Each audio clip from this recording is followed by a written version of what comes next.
Welcome to మెగానెట్ TV. అటు Israel ఇటు Iran ఒకరు కొడితే ఇంకొకరు వదిలిపెట్టడం లేదు. మిడిల్ ఈస్ట్లో రగులుతున్న ఈ భయంకరమైన యుద్ధం ఇప్పుడు 5వ రోజుకు చేరుకుంది. ఫిబ్రవరి 28న Iran supreme leader Ayatollah Ali ఖమేనీని అమెరికా ఇజ్రాయెల్ సంయుక్త దళాలు ముట్టుబెట్టాయి. ఆయన మరణం తర్వాత ఇరాన్ ఇప్పుడు దిక్కుతోచని స్థితిలో పడిపోయింది. తమ సుప్రీం లీడర్ హత్యకు ప్రతీకారంగా ఇరాన్ ఇప్పుడు ఉగ్ర రూపం దాల్చింది. ఇజ్రాయెల్ గుండెకాయ లాంటి టెల్ అవీవ్ నగరంపై ఇరాన్ వేసిన సూపర్ సోనిక్ మిసైలు రక్షణ కవచాలను ఛేదించుకుని మరీ భారీ విస్ఫోటనం సృష్టించింది. అంతేకాదు, ఏకంగా దుబాయ్లోని అమెరికా కాన్సులేట్పై డ్రోన్లతో విరుచుకుపడింది ఇరాను. దీంతో అమెరికా తన అత్యంత శక్తివంతమైన డెత్ మిషన్ B-2 స్టెల్త్ బాంబర్లను రంగంలోకి దించింది. ఇక అసలు ట్విస్ట్ ఏంటంటే, ఖమేనీ చనిపోవడంతో కొత్త సుప్రీం లీడర్గా ఆయన కొడుకు ముజ్తబా ఖమేనీ బాధ్యతలు చేపట్టబోతున్నాడు. కానీ కొత్త నాయకుడిని ప్రకటించక ముందే శత్రుదేశమైన ఇజ్రాయెల్ ఒక మైండ్ బ్లాంక్ అయ్యే సంచలన ప్రకటన చేసింది. ఇరాన్కు కొత్త సుప్రీం లీడర్గా ఎవరు వచ్చినా సరే వాళ్లను ఖచ్చితంగా లేపేస్తామంటూ ఇజ్రాయెల్ రక్షణ మంత్రి పబ్లిక్గా వార్నింగ్ ఇచ్చారు. అతను ఎక్కడ దాక్కున్నా, అతని పేరు ఏదైనా సరే భూమి మీద నూకలు చెల్లినట్లే అంటూ టెల్ అవీవ్ నుంచి తీవ్రమైన హెచ్చరికలు వస్తున్నాయి.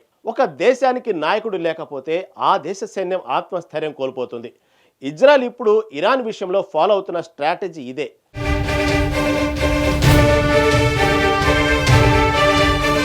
ఎనభై 86 ఏళ్ల సుప్రీం లీడర్ ఖమేనీని ముట్టబెట్టిన ఇజ్రాయెల్ ఇప్పుడు ఇరాన్ తిరిగి కోలుకోకుండా దెబ్బ మీద దెబ్బ కొడుతుంది. తమ దేశ నాయకుడి మరణంతో ప్రతీకార జ్వాలలతో రగిలిపోతున్న ఇరాన్ ఆ దేశ ఉన్నత స్థాయి కమిటీ అయిన అసెంబ్లీ ఆఫ్ ఎక్స్పర్ట్ ద్వారా కొత్త నాయకుడిని ఎన్నుకునే పనిలో పడింది. సరిగ్గా ఈ టైంలోనే ఇజ్రాయెల్ రక్షణ మంత్రి ఇజ్రాయెల్ కడ్జిబ్ ట్విట్టర్ వేదికగా ఒక స్ట్రాంగ్ వార్నింగ్ ఇచ్చారు. ఇరాన్ ఉగ్రవాద పాలనను కొనసాగించడానికి, ఇజ్రాయెల్ను నాశనం చేయడానికి ఎవరు ఆ కుర్చీలో కూర్చున్నా వాళ్ళని మట్టుబెట్టడం ఖాయమని ఆయన స్పష్టం చేశారు. అంతేకాదు, వాళ్ళు ఎక్కడ దాక్కున్నా వెతికి మరీ చంపుతామంటూ ఓపెన్ ఛాలెంజ్ విసిరారు.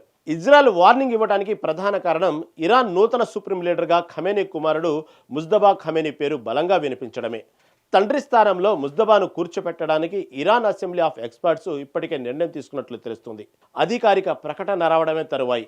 ముజ్తబా ఖమేనీ సాధారణ నాయకుడు కాదు, అతను తన తండ్రి కంటే అత్యంత కరుడుగట్టిన నాయకుడిగా పేరుగాంచాడు. ఇరాన్ పవర్ఫుల్ సైన్యమైన IRGC ఖుద్స్ ఫోర్స్ టాప్ కమాండర్లతో ముజ్తబాకు అత్యంత సన్నిహిత సంబంధాలున్నాయి. గతంలో ఇరాన్లో జరిగిన ప్రజా ఆందోళనను అత్యంత కిరాతకంగా అణిచివేయడంలో ఇతని పాత్రే కీలకం. అందుకే అమెరికా 2019లోనే ముజ్తబా ఖమేనీపై ఆంక్షలు విధించింది.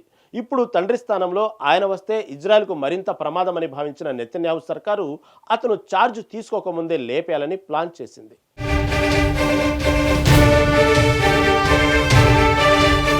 ఇరాన్కు కాబోయే సుప్రీం లీడర్కు వార్నింగ్ ఇవ్వటమే కాదు, ఇజ్రాయెల్ ఏకంగా ఇరాన్ కొత్త సుప్రీం లీడర్ను ఎన్నుకునే బాధ్యత ఉన్న అసెంబ్లీ ఆఫ్ ఎక్స్పర్ట్స్కు సంబంధించిన ఒక భవనంపై కూడా దాడులు చేసింది.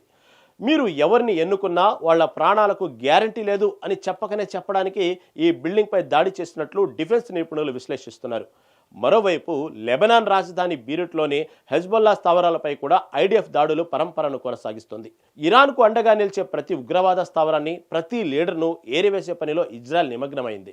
ఇరాన్ను కోలుకోలేని దెబ్బతీయడమే లక్ష్యంగా ట్రంప్ నెతన్యాహు కూటమి బలంగా పావులు కదుపుతుంది. ఇందులో భాగంగానే అమెరికా తన అత్యంత శక్తివంతమైన రాడార్లకు చిక్కని B-2 స్టెల్త్ బాంబర్లను రంగంలోకి దించింది. అమెరికా విదేశాంగ మంత్రి మార్కో రూబియో ఇరాన్కు స్ట్రాంగ్ కౌంటర్ ఇచ్చారు. ఇరాన్ దాడులకు తగిన బుద్ధి చెబుతాం, అణ్వాయుధాలు కలిగి ఉండాలన్న ఇరాన్ కోరికను ఎప్పటికీ అంగీకరించబోం, వాళ్ల పౌరుల ప్రాణాలని ఇరాన్ ఫణంగా పెడుతుందని మండిపడ్డారు. దీనికి కౌంటర్గా ఇరాన్ విదేశాంగ మంత్రి అబ్బాసు ఎక్స్ వేదికగా అమెరికా అధ్యక్షుడిపై విమర్శలు గుప్పించారు. సున్నితమైన చర్చలను రియల్ ఎస్టేట్ ఆస్తి లావాదేవీలా పరిగణించడం తగదు అంటూ ట్రంప్ వైఖరిని ఎండగట్టారు.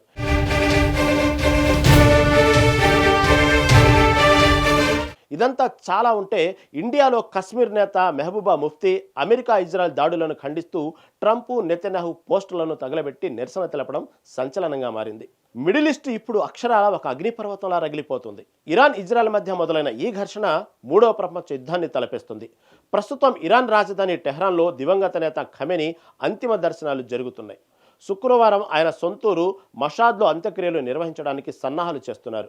ఒకవైపు తమ దేశంలో సంతాప దినాలు పాటిస్తూనే మరోవైపు అమెరికా యుద్ధ నౌకలను, ఇజ్రాయెల్ నగరాలను టార్గెట్ చేస్తుంది ఇరాన్.